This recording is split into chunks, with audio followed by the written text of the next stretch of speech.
En Hornachos nos adentramos en el apasionante mundo de la cultura morisca. El centro de interpretación nos sitúa de una manera muy didáctica y fácilmente entendible en los orígenes del municipio.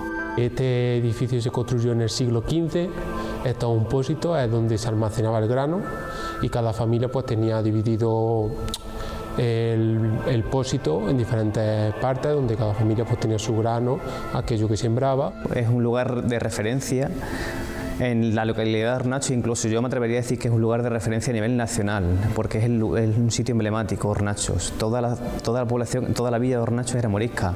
Eso era muy impensable en la época, entonces le da una seña de identidad muy fuerte. Entonces yo siempre digo que es visita obligada a Hornachos. El edificio fue construido para almacenar cereales, aunque a lo largo de la historia ha tenido otros usos. Incluso se ha especulado con que podría haberse tratado de una antigua mezquita. También fue un lugar de refugio, un lugar donde pasaban los caminantes y donde pernoctaban aquí. Y luego hay otra de las leyendas, que también como era un pueblo árabe, totalmente árabe, se decía que una de las leyendas podía ser que fue una antigua mezquita. Daros cuenta que Hornachos, al ser totalmente árabe, pues lo que habían aquí eran mezquitas, no había iglesias, todo eran mezquitas. Entonces se decía que pudo haber sido una antigua mezquita, pero la puerta, al no mirar hacia la Meca ni hacia Marruecos, se queda como en leyenda.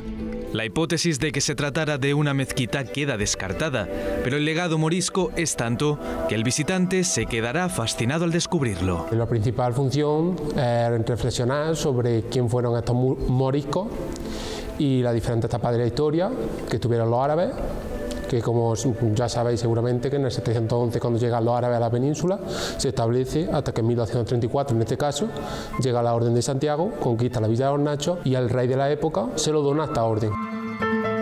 Y es a partir de ese momento cuando la vida de los árabes empieza a cambiar. La mayor parte de la población optó por convertirse al cristianismo y permanecer en Hornachos. Eran cristianos, sí, pero a ojos de los demás... Que ellos realmente no se habían transformado, ellos seguían con sus rezos, con su religión, el Islam, y ellos lo que hacían era quitarse el rito del bautismo con estas desbautizaciones en desbautizaderos que había en la localidad y en los alrededores, donde ellos lo que hacían era pues quitarse el crisma del bautismo. Y por eso viene un poquito lo de partirse la crisma de ahí, ¿vale? Porque ellos incluso se daban con piedras donde se le ponía el crisma de la cruz.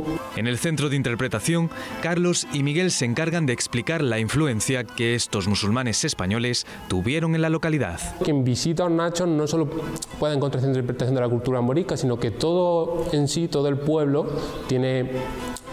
Se puede decir ese aroma a los moriscos. ¿Por qué? Porque todas las fuentes pilares tienen escudos de los reyes católicos, que se hace una forma también de decir está bajo dominio cristiano, conviértete. De esa etapa histórica se conserva una abundante herencia patrimonial y cultural.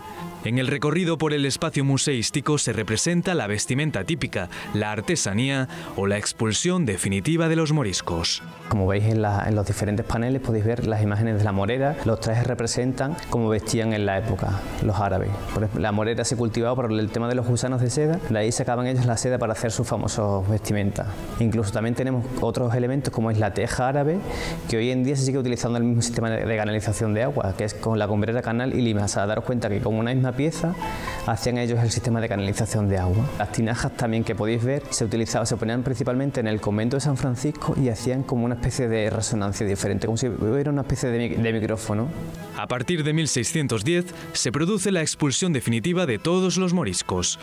Más de 3.000 moriscos hornachegos fueron deportados, pero dejaron una huella imborrable que podemos conocer en este centro. Todo hornachego aquí se siente identificado con este centro. Visita obligada por todos los hornachegos. De hecho, es muy curioso porque todo el mundo conoce más o menos de diferentes maneras, pero todos conocen su historia, la historia de su pueblo, que es muy peculiar. Y este centro, pues hoy en día es como referente a nivel nacional en el tema de la cultura árabe.